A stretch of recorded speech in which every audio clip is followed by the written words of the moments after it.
English isn't just a language, it's an art. With the right words, rhythm, and tone, you can turn everyday speech into something magical, something poetic.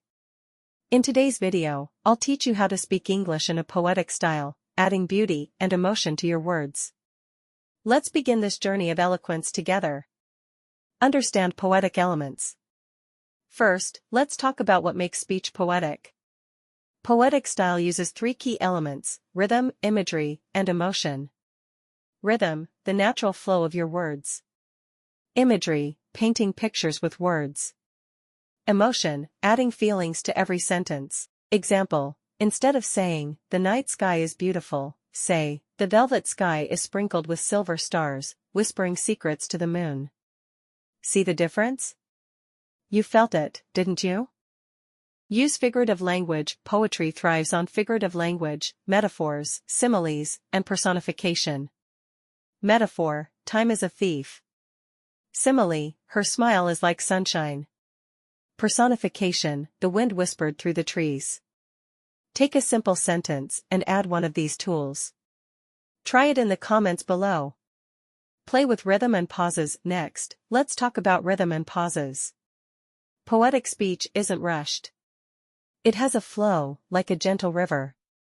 Example, sometimes, silence speaks louder than words. Pause where you want emphasis. Breathe life into your words. Choose your words carefully. Words are the paint, and you are the artist. Choose words that are vivid, expressive, and meaningful. Example, instead of saying, "I'm sad," you can say, "My heart feels heavy, like rain clouds before a storm."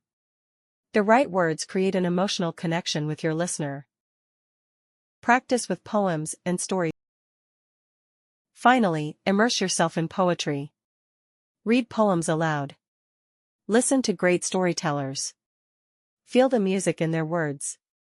Exercise, take a favorite poem and recite it with emotion. Practice until it feels natural. Remember, poetry isn't just words, it's an experience.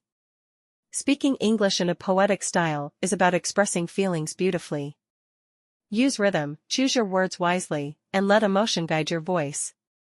If you enjoyed this video, like, share, and subscribe to English Guru for more lessons like this. And don't forget to drop your poetic lines in the comments below.